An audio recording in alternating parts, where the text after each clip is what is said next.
Welcome back to Civil Engineering Edge. Today's episode is inspired by a great question from one of you. What's the difference between cement and concrete?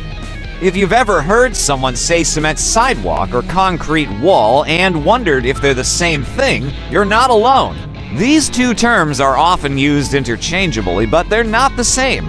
In fact, one is just a key ingredient in the other. So what exactly is the difference? Stick with us, and by the end of this video, you'll be able to tell them apart like a pro. Segment 1, Cement, the binder. Let's start with cement. Cement is essentially the glue that holds everything else together in a concrete mix. It's a fine, powdery substance made by superheating limestone and clay at temperatures around 450 degrees Celsius.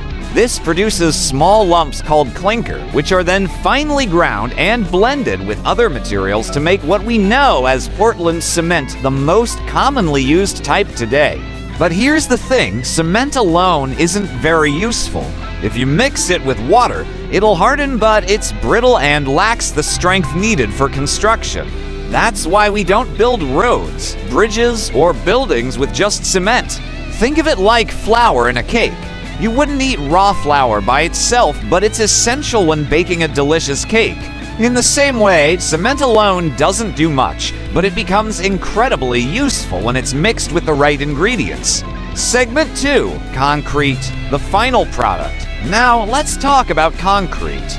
Concrete is the final, rock-solid material used in roads, buildings, bridges, dams, and more. It's made by mixing cement with water, sand, and gravel or crushed stone. When combined, a powerful chemical reaction called hydration begins. The cement reacts with water to form crystals that interlock, making the mix solid and strong over time. This transformation is what gives concrete its incredible durability. Back to our cake analogy. If cement is flour, then concrete is the baked cake strong, complete, and ready to serve its purpose.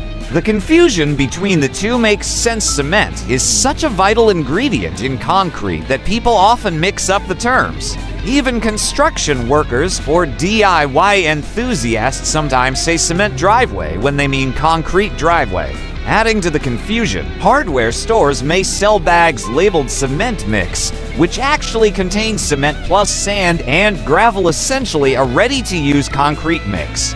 So remember this simple rule: cement is an ingredient. Concrete is the final product. Segment 3, how cement hardens. So what happens when water is added to cement? A fascinating process kicks in. Tiny particles of cement react with the water to form crystalline structures. These crystals grow and lock together, turning the mixture into a solid mass. This process, called hydration, doesn't stop quickly. It continues for days, weeks, even years, which is why concrete actually gets stronger over time. In fact, some of the strongest ancient structures were built using cement-based materials. The Romans, for instance, used volcanic ash to create a form of concrete that's still standing today, over 2,000 years later, like the Pantheon and their famous aqueducts. Hydration is the reason concrete is trusted for foundations, highways, and skyscrapers across the world. Segment 4, types of cement and concrete. Did you know not all cement is the same? Different types are tailored for different uses.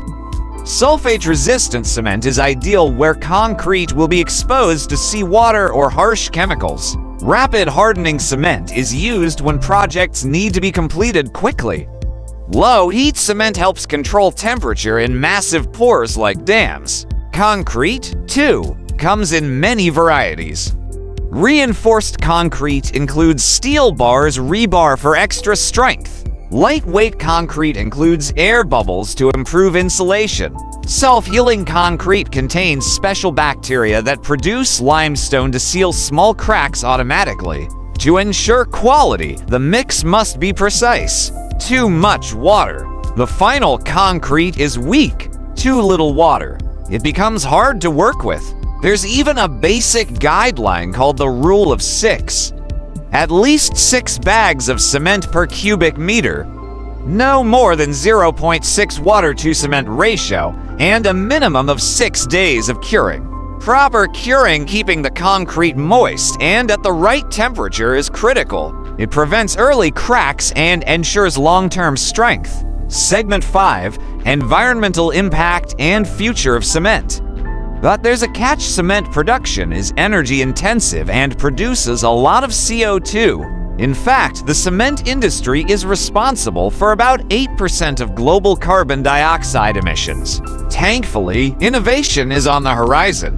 Researchers are developing carbon-negative concrete that means it absorbs CO2 from the air as it cures. Some companies are also exploring alternative binders like fly ash from coal plants and slag from steel production. Other futuristic trends include 3D printed concrete buildings, ultra-high performance concrete UHPC for ultra-durable structures, recycled aggregates and materials for greener construction. As sustainability becomes essential, green concrete technologies are leading the way toward a cleaner future. So, what's the takeaway? Cement is like flour, essential, but not useful on its own. Concrete is the final, hardened product, the foundation beneath our feet and the walls around us. Knowing the difference isn't just trivia. It helps us appreciate the materials that literally shape our world, from your home's foundation to the bridges you cross daily. So the next time someone says cement sidewalk, you'll know what they really mean. Thanks for joining us on this episode of Civil Engineering Edge.